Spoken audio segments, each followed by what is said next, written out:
کچھ چیزیں ہیں جو میں نے اپنے پرسنل جو ہے وہ آپ کہیں کہ اپنی پرسنل اینالائزیشن سے میں نے سیکھی ہیں، میں وہ آپ سے ڈسکس کرنا چاہتا ہوں۔ اس یقین کے بعد کہ انسان جو ہے وہ اللہ تعالیٰ کا بندہ ہے، تو انسان ہمیشہ یہ چاہتا ہے کہ اپنے اللہ تعالیٰ کو راضی کرنے کے لیے کوئی رستے ڈھونڈے۔ بے شک اس نے بتائے ہیں وہ رستے، لیکن کچھ چیزیں ایسی ہیں جو ہماری پریکٹیکل لائف میں،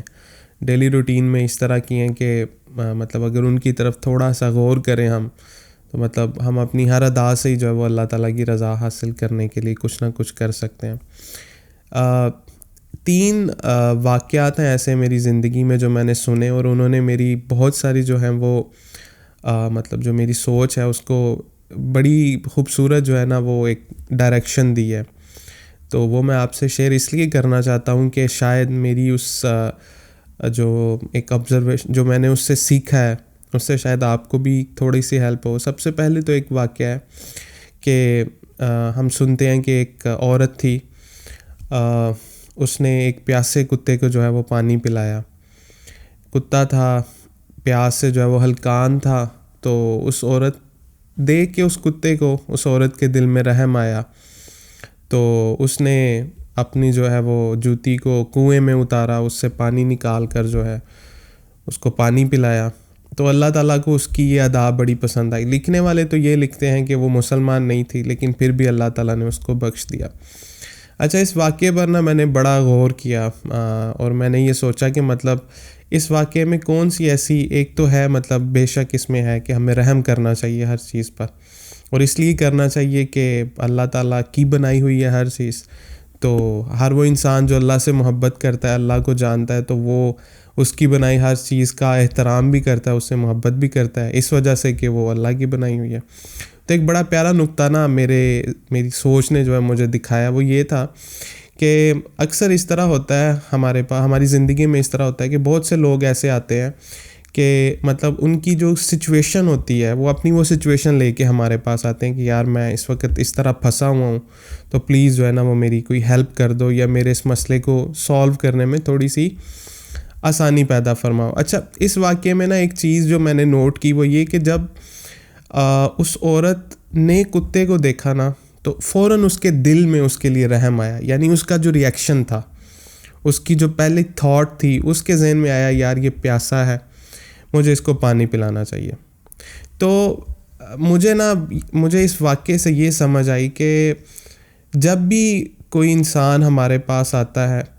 تو اللہ تعالیٰ سب سے پہلے جو چیز ہماری ذات یا ہمارے دل میں جو چیز دیکھتے ہیں، وہ یہ دیکھتے ہیں کہ اس انسان کی حالت کو دیکھ کر ہمارے دل میں پہلا ریئیکشن کیا آیا، یعنی ہمارا اس کے اوپر رد عمل کیا تھا۔ یہ وہ پہلی چیز ہے، کیونکہ میں نے ایک جگہ بڑی پیاری بات پڑھی تھی کہ اللہ تعالیٰ ہمیں اوپر سے نہیں اندر سے دیکھتے ہیں، یعنی اللہ تعالیٰ ہمیشہ دیکھتے ہیں کہ اس انسان کے اندر کیا چل رہا ہے۔ تو مجھے ایسا لگتا ہے کہ ہمیں جب کوئی شخص ہمارے پاس پہلے لمحے میں پہنچتا ہے اپنی مشکل کو لے کے، تو اللہ تعالیٰ صرف یہ دیکھتے ہیں کہ یہ اس پہ رد عمل کیا کرتا ہے۔ اور اللہ تعالیٰ چونکہ اگر مسلمان ہیں تو ہمارا تو یہ ایمان ہے کہ ہر انسان کی زندگی کی ذمہ داری اللہ تعالیٰ نے اپنے ذمے لی ہوئی ہے، تو مطلب اللہ تعالیٰ صرف یہ دیکھتے ہیں کہ جب کوئی انسان کسی دوسرے انسان کے پاس اپنی حاجت لے کے جاتا ہے تو اس کا پہلا رد عمل کیا ہے، اسی کی بنیاد پر جو ہے اللہ تعالیٰ اس کو انعام دیتے ہیں، اس سے کسی چیز کو دور کرتے ہیں۔ تو مطلب اس واقعے سے مجھے ایک یہ سوچ جو ہے وہ ملی۔ اور دوسرا واقعہ بنی اسرائیل کا ایک بندہ تھا، تو اس نے جو ہے وہ 99 جو ہے وہ مرڈر کیے ہوئے تھے، یعنی 99 بندوں کو اس نے قتل کیا ہوا تھا، اور بس ہدایت آ گئی اس کو، تو اس نے یہ ٹھانی کہ میں نا اب توبہ کروں گا اور جو ہے نا وہ حق کی راہ پہ چلنا شروع کر دوں گا، اللہ تعالیٰ کے راستے پر۔ تو وہ نا اس سوال کو لے کر ذہن میں ایک جو ہے اس وقت کا کوئی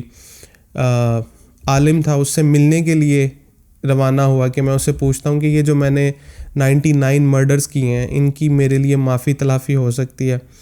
تو جب وہ اس عالم کے پاس پہنچا، اس وقت کا جو بھی وہ تھا، اور اس نے اس سے یہ سوال کیا کہ میں نے جو ہے وہ 99 قتل کیے ہیں، کیا اللہ تعالیٰ میرے اس گناہ کو معاف کر دیں گے؟ تو اس آگے سے اللہ کے بندے نے کہا نہیں تمہاری تو معافی ممکن ہی نہیں ہے. تو اس نے اس بندے کو قتل کر کے اپنی گنتی 100 کی جو ہے وہ آنکڑا پورا کر دیا. یعنی اس نے کہا کہ تمہارا بھی کام تمام. لیکن وہ پھر بھی اس راستے پہ چلتا رہا کہ یار مجھے اس بات کو سمجھنا ہے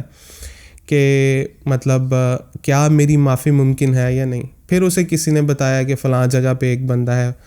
ایک راہبر ہے, اس سے جا کے ملو, وہ تمہیں تمہاری ہدایت کرے گا. تو وہ اس جذبے کے ساتھ اس کی طرف چلنا شروع ہو گیا کہ مجھے اس چیز کا علم ہونا چاہیے کیا میری معافی ہے یا نہیں. تو کہتے ہیں کہ وہ ابھی جا ہی رہا تھا رستے میں کہ اس کا انتقال ہو گیا رستے میں. تو اب سچویشن یہ بن گئی کہ جو فرشتے تھے وہ اس کی میت پہ پہنچے, تو جو عذاب والے فرشتے تھے انہوں نے کہا کہ یہ ہمارے لیے ہے میت, اور جو جنت والے تھے انہوں نے کہا یہ ہمارے لیے. یہ فیصلہ اللہ تعالیٰ کی بارگاہ میں چلا گیا. تو اللہ تعالیٰ نے حکم دیا کہ جس جگہ پہ اس شخص کی میت پڑی ہوئی ہے وہاں سے یہ جس شخص کی طرف یہ دریافت کرنے جا رہا تھا کہ کیا میری معافی ممکن ہے, اگر وہ فاصلہ کم ہے تو یہ جنت والے جو ہے وہ فرشتوں کے لیے اس کی میت, اور اگر اس کا فاصلہ جہاں سے یہ قتل کر کے نکلا ہے اگر اس کے درمیان فاصلہ کم ہے تو اس کو دوزخ والے فرشتے لے جائیں. اللہ تعالیٰ نے اپنی حکمت سے اس زمین کو سکیڑ دیا, اور جہاں پہ میت پڑی ہوئی تھی وہاں سے لے کر جس بندے کی طرف وہ یہ دریافت کرنے جا رہا تھا کہ میری معافی ممکن ہے یا نہیں, اس کو کم کر دیا. تو اللہ تعالیٰ نے اس کو بخش دیا. اس واقعے سے جو ہے وہ مجھے یہ نصیحت میرے ذہن نے کی کہ اگر تم سے غلطی ہو جائے, کبھی کوتاہی ہو جائے, تو اللہ تعالیٰ کی رحمت سے کبھی نا امید نہیں ہونا. کوشش کرنی ہے کہ اس کی رحمت کی جو ہے تلاش کی جائے, اس کی طرف جانے کا رستہ دیکھا جائے, نہ کہ مایوس ہو کے بھٹک جائے انسان کہ اب تو میرے لیے کوئی رستہ نہیں بچا. اللہ تعالیٰ انسان سے اتنی محبت کرتا ہے کہ اس کو ماپنے کا آج تک کوئی پیمانہ بنا نہیں ہے. اکثر لوگ صرف سمجھانے کی غرض سے یہ کہہ دیتے ہیں کہ اللہ تعالیٰ تو 70 ماؤں سے زیادہ پیار کرتا ہے, لیکن ماں کا پیار بھی جو ہے وہ خدا کے پیار کے آگے کچھ بھی نہیں ہے. یعنی اس کی محبت ایسی ہے کہ انسان برسوں اس سے جو ہے غافل رہتا ہے, لیکن وہ اپنے بندے سے کبھی غافل نہیں ہوتا. اس کو رزق پہنچاتا ہے, اس کا خیال رکھتا ہے, اس کو وقتاً فوقتاً یہ ضرور محسوس کرواتا رہتا ہے کہ تمہیں اپنے اللہ کی طرف واپس آنا ہے. اور تیسرا واقعہ جو میں نے پڑھا حضرت بابا جی بلے شاہ صاحب رحمۃ اللہ علیہ, کہ آپ جو ہے اپنے جو ہے وہ شیخ جو ہیں ان کے ناراض ہو گئے ان سے, تو ان کے بزرگوں کا میلہ تھا. تو بابا جی بلے شاہ صاحب رحمۃ اللہ علیہ نے یہ سوچا کہ شیخ تو اب ناراض ہیں, کیا کیا جائے. تو اس میلے میں خواجہ سراؤں, جیسے ہمارے میلے ٹھیلوں میں ایک ہوتا ہے کہ خواجہ سرا آتے ہیں, تو خواجہ سراؤں کا ایک گروپ تھا. تو بابا جی بلے شاہ صاحب رحمۃ اللہ علیہ نے جو ہے وہ خواجہ سرا کا روپ دھار لیا, یعنی ان جیسی اپنی ظاہری شکل بنائی اور جو ہے وہ ڈھول کی تھاپ پر جو ہے وہ رقص کرنا شروع کر دیا. تو جب آپ کے شیخ کو یہ علم ہوا کہ بلا جو ہے وہ اس قدر مطلب ندامت کا شکار ہو گیا کہ وہ خواجہ سرا بن گیا, تو آپ نے جو ہے وہ بابا جی بلے شاہ صاحب رحمۃ اللہ علیہ کو بلایا اور آپ نے ان سے کہا کہ بلے میں نے تجھے معاف کیا, تو اپنی اصلی حالت کی طرف واپس آ جا. تو اس واقعے سے جو مجھے مطلب میرے ذہن نے جو مجھے رستہ دکھایا وہ یہ کہ اگر انسان سے غلطی ہو جائے تو اللہ تعالیٰ کی بارگاہ میں جس قدر انسان اپنے آپ کو گرا سکتا ہے اس کو گرا لینا چاہیے. یعنی جس حد تک وہ اپنی ذات کو کم تر اور مطلب کسی بھی حوالے سے پیش کر سکتا ہے اس کی بارگاہ میں, تو اس کو پیش کرے. اللہ تعالیٰ اس کو قبول کر لیتے ہیں. یعنی اللہ تعالیٰ انسان سے اتنی محبت کرتے ہیں کہ وہ ہمیشہ اس انتظار میں رہتے ہیں کب میرا بندہ جو ہے وہ میری طرف لوٹ آئے. تو یہ 3 میری زندگی کے ایسے واقعات ہیں کہ جنہوں نے مجھے ایک ایسی ڈائریکشن دی ہے کہ جس سے میری ذہن کے بہت سارے جو خیالات ہیں وہ مطلب پورے ہوئے. پہلی بات تو یہ کہ کبھی بھی کوئی شخص آپ کے پاس آئے اپنی حاجت لے کر, تو ہمیشہ اپنے دل سے اس کے لیے خیر نکالیں, رحم نکالیں, اس کے ساتھ محبت کا رویہ رکھیں. یہ ضروری نہیں ہوتا کہ ہمیشہ ہر شخص آپ کے پاس کچھ مال و دولت ہی لینے کے لیے آئے. آج کل تو یہ دور ہے کہ لوگ حوصلے کے لیے ترستے ہیں کہ کوئی حوصلہ ہی دے دے. انسان اتنا غریب ہو گیا آج کا کہ اس کے پاس 4 لفظ نہیں ہیں کسی کا حوصلہ دینے کے لیے, کسی کو حوصلہ دینے کے لیے. اور دوسرا یہ کہ اللہ کی رحمت سے کبھی مایوس نہ ہوں، ہمیشہ اس کی رحمت پر بھروسہ یقین رکھیں، اس کی طرف لپکیں، اس کی طرف جائیں جتنے بھی دور ہیں۔ خیر اللہ تو انسان کو کبھی چھوڑتا ہی نہیں ہے۔ میرے استاد محترم فرماتے تھے کہ اگر اللہ تعالیٰ کی ذات انسان کو ایک لمحے کے لیے بھی چھوڑ دے تو شیطان اس کو برباد کر دے۔ یعنی اللہ تعالیٰ اپنے بندے کو کبھی نہیں چھوڑتے، وہ ہمیشہ اس کے ساتھ رہتے ہیں۔ یہ ایک ایسا یقین ہے جس انسان میں پیدا ہو جائے نا، اس کی زندگی بڑی آسان ہو جاتی ہے۔ اور تیسرے نمبر پہ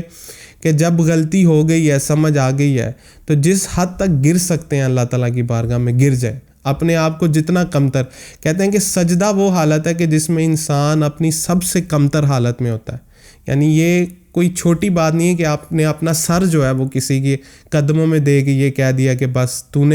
ہی ہے جو ہی ہے، یعنی سجدہ ہے۔ لیکن دل جو ہے اس کا بھی جو ہے انسان کا اس بات کو قبول کرنا، یعنی اصل چیز جو اللہ تعالیٰ دیکھتے ہیں ندامت کے وقت کہ وہ اس کے دل میں کیا چل رہا ہے، اس کا دل کیا سوچ رہا ہے۔ اس لیے آپ دیکھیں گے اسلام میں دل کی جو کیفیت ہے نا، وہ صوفیہ کرام دل کا بڑا ذکر کرتے ہیں کہ مطلب دل میں جو چلتا ہے، ایک بندے آندہ دل نہ توڑیں رب دلاں وچ رہندا۔ مطلب صوفیہ کرام نے سمجھایا ہمیں کہ دل جو ہے نا انسان کا، اس کی تم نے حفاظت کرنی ہے، اس میں کچھ ایسا نہ ہو، اور اسی میں وہ ندامت بھی پلنی چاہیے کہ جس سے انسان یہ احساس اپنے اندر پیدا کرے کہ میرا جو خدا ہے، میں اپنے خدا کے لیے کس طرح کے جذبات رکھتا ہوں۔ اور ایک بات کا یقین رکھیں کہ اللہ تعالیٰ انسان کی محبت کا، انسان کی انتہائی محبت کا، انسان کی شدید محبت کا حقدار صرف اور صرف اللہ تعالیٰ کی ذات ہے۔ تو میں امید کرتا ہوں ان 3 واقعات سے جیسے مجھے سبق ملا ہے اور مجھے زندگی کی بہت ساری سچویشنز کو اچھے طریقے سے ہینڈل کرنا آیا، آپ کے لیے بھی اس میں کچھ نہ کچھ ہوگا، آپ کو بھی یہ بات سمجھ میں آئے گی، اور آپ بھی اپنی زندگی کے بہت سارے پہلوؤں کو خوبصورت بنائیں گے۔ تو انشاءاللہ آپ کے ذہن میں کوئی سوال، کوئی بات ہو، کمنٹ میں لکھیں۔ کوئی ٹاپک ہے جس پہ آپ بات سننا چاہتے ہیں، بات کرنا چاہتے ہیں، ہمارے ساتھ آئیں۔ اپنا خیال رکھیے گا۔ اللہ حافظ۔